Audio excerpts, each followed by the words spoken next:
Hammer of the Week is back, baby. Break out the red panties. We're going to crush the bookmakers yet again this weekend with one pick, one play, and ultimate value. Welcome to Lucrative Hammer of the Week.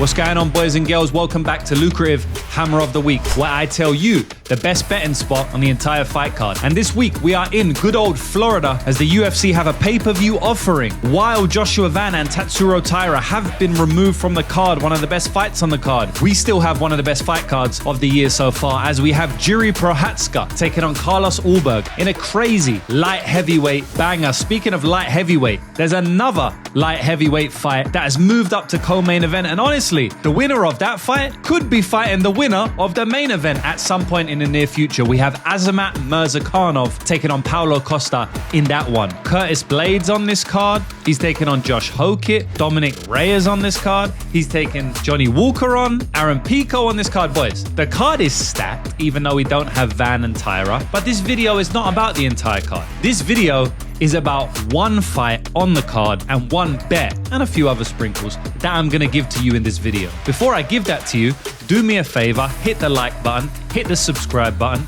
It's the free way to show me that you appreciate these videos that I put out every single week. If you don't know what the Hammer of the Week is, boys, it's a weekly video where I give you the best betting spot on the entire fight card or just a random bet that I feel like giving out. Disclaimer, because people sometimes don't understand this. I'm not putting all my money on this one bet that I give you. I make 15 plus bets every single weekend, and I spread my stake out because that is how you make profit in sports betting. You don't put all your money on one bet, you spread your stake out over multiple bets. That's how you maximize profit. If you want all of my bets, the link is in the bio for that. But in this video, I am going to give you one of those bets. Last week was a great week for Hammer of the Week. We played Ethan Ewing at odds of -140. Me and the Elite Zone, which is my private betting community, bet on Ethan Ewing as an underdog, plus 105. But I gave him out on this show at -140. He cashed with ease. That's probably the best Hammer of the Week that I've ever bet. I don't think there'll be a better one than that. You know, maybe there was a fighter who won in round one at one point. We've had lots of Hammer of the Week cashes,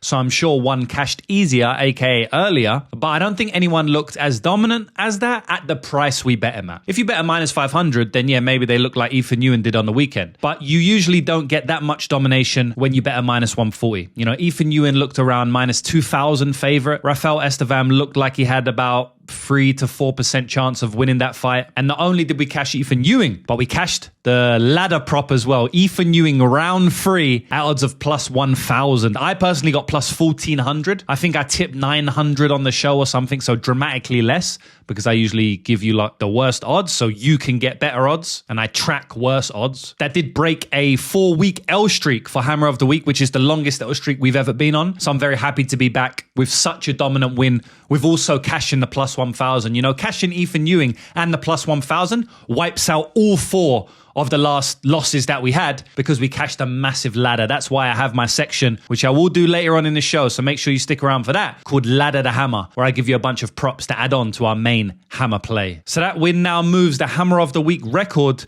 to 12 wins and 8 losses. Here is the entire history of Hammer of the Week. The longest win streak being 7 weeks in a row of Hammers cashing every single week with a bunch of ladders there. We actually had a 5-week ladder streak where we hit the ladders for 5 weeks in a row. We hit both ladders. And the longest losing streak being the one we just stopped at 4 weeks. We've also hit 13 ladder rungs since I started this show with gigantic odds. Plus 1,400s on the board, plus 950s. And most of these are plus money. So let's look to add on to this streak with this week's Hammer of the Week. Without further ado, this is the bet this week, boys.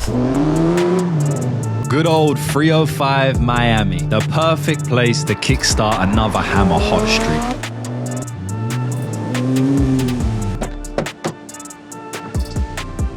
Yo, Ethan, legendary win on the weekend, bro. We smashed that Hammer. No worries, bro. Right back to work this week. I got another one for you.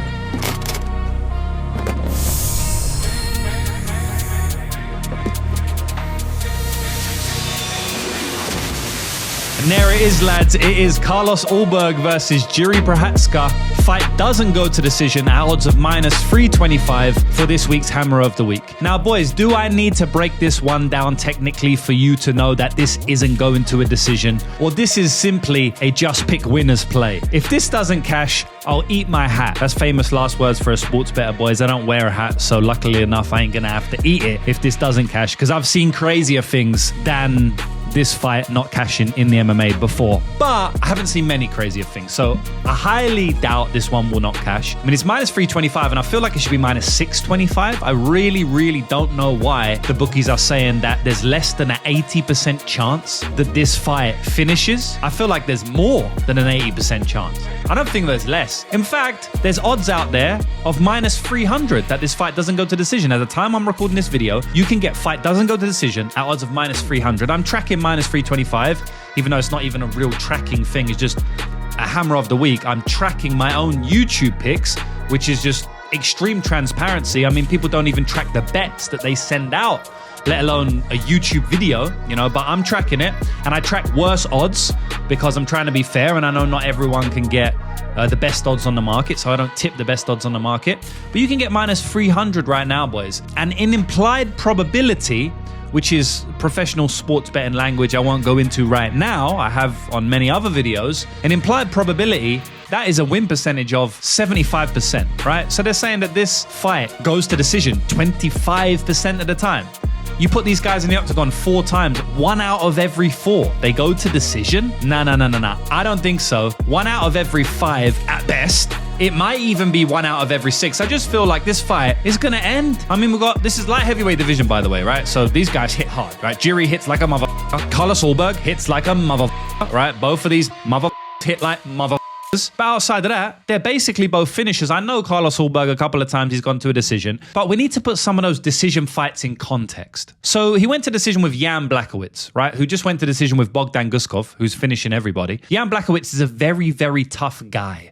Extremely tough. The guy went to decision with Alex Pereira. So I'm not really taking too much away from Carlos Ulberg that he couldn't finish him. Yes, he went to decision with Volkan Ozdemir as well, but he landed KO blows on Volkan Ozdemir. And Ozdemir, extremely durable fighter. The only one to finish him has been Jiri, which is the best finisher maybe in the division's history after Alex Pereira. So I mean, I'm not going to take too much away from him outside of that. And the only other one is Fabio Chiron, guys, which is his first fight back, coming back from his only defeat of his career. So he's playing it safe. I actually bet on him, and me and the Elite Zone cash big on him to win via decision because everyone thought he was a massive knockout artist, but you know, we knew that he would play it safe after that KO loss, which is exactly what he done. Outside of that, boys, he's finished everybody. And I'm not saying this guy is like some elite finisher, because Carlos will play on the outside, will play his kickboxing game, and if he doesn't land the perfect shot, he may just outpoint you, right? But the issue is, boys, that he's taking on Jiri Prochazka, the craziest pressure and pace fighter in the sport's history. This guy walks forward into range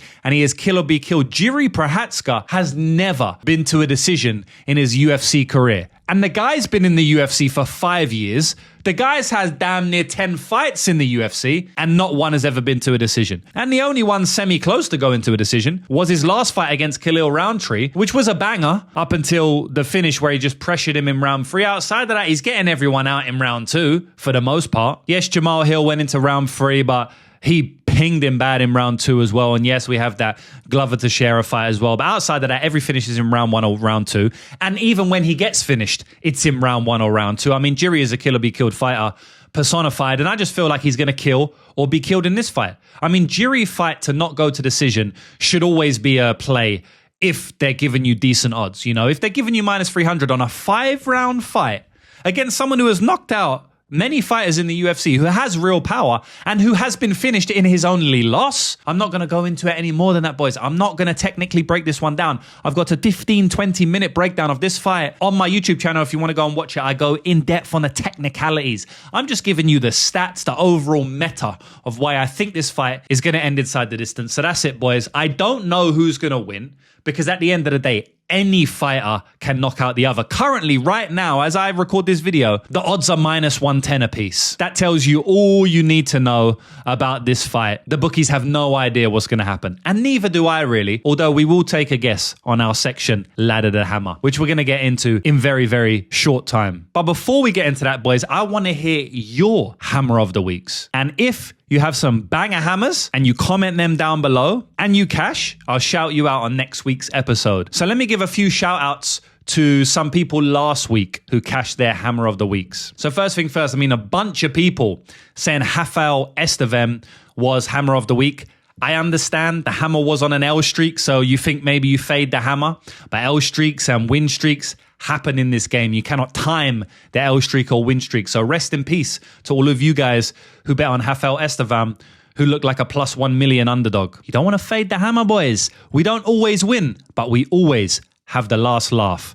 Here's some banger Hammer of the Weeks that people called last week as well. These were some of my favorites. So if your name's on this board here, shout out to every single one of you because you cashed out big. And if you want to be shouted out on next week's show, please comment your Hammer of the Week down below and I'll shout you out on next week's show. But without further ado, boys, let's get into my favorite section of the show, which is Ladder to Hammer. All right, lads, so for this Ladder of the Week section, we're actually going to do something a little bit differently than we usually do. I don't think we've ever done this in Hammer of the Week history, where I'm actually going to give props on both fighters, and I'm going to tell you exactly how to structure it. So it's a tough one, boys, because I really don't know who's going to win. I could see both fighters winning. I was leaning Ulberg earlier in the week. He was plus 120. Now at minus 110, I'm leaning Jiri. So that just tells me that I don't know. And James, you should probably stay away unless you want to get cheeky with some props, which is exactly what I'm about to do. And I'm going to give you some cheeky props in a minute.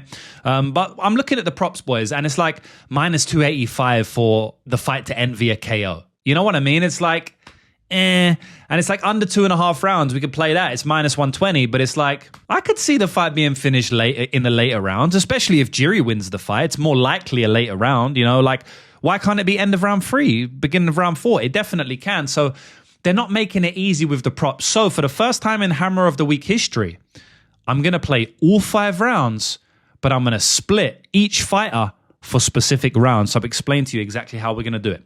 So boys, we're going to play Carlos Ulberg to win in round 1 at odds of plus 700. We're also going to play Carlos Ulberg to win in round 2 at odds of plus 900. We're then going to play Jiri Prochazka to win in round 3 at odds of plus 1,000. We're also going to play Jiri Prochazka to win in round 4 at odds of plus 1,300. And finally, Jiri Prochazka to win in round 5 at odds of plus 1,600. So we're covering every single round, but we're putting a different fighter in each round. So we're putting Carlos in rounds 1 and 2 and Jiri in rounds 3 to 5. Now listen, boys. This is a very risky strategy because Jiri Prochazka could knock him out in round 2, like most of his knockouts come in round 2. Carlos could potentially knock him out in round 3. I think it's probably less likely than Jiri knocking him out in round 2. But at the end of the day, man, Carlos has good cardio. He's been 3 rounds many, many times. He landing bombs on Volkan Ozdemir in round 3, I'll tell you that. So why can't he knock him out in round 3? He can. I just feel like the hot rounds for both of these fighters is Carlos round 1 and 2 and Jiri rounds 3 to 5. So that's going to be the ladder section this week, boys. Make sure that you're not putting all of your money on these bets. Make sure that even if the ladder section hits, you're still profitable with the main play on Hammer of the Week. Make sure you structure and size your bets accordingly. And as always, if you don't just want to rely on one bet that I place on this video, Hammer of the Week, if you want all of my bets, you can join my private betting community, the Elite Zone, via the link in my bio. We've won the last 2 weeks in a row, so I'm looking to build on the win streak. We started off the year with an L streak. Now we're on a win streak. Let me now continue that win streak and make it a massive one. If you want to join, the link is in the bio for that. And outside of that, boys, not much more to say. If you want to join my free Telegram, the link's in the bio. I give out giveaways, etc., etc. Free bets in that Telegram, stuff I don't give out on YouTube. But there's not much else to say, boys. Hopefully we can cash again. Hopefully we can go on a nice win streak on Hammer of the Week. Hopefully we can continue the win streak in my main plays for the Elite Zone. And that's really it. Good luck to every single one watching. I appreciate every single one of you watching. And that's it, boys. Peace and love. See you next time.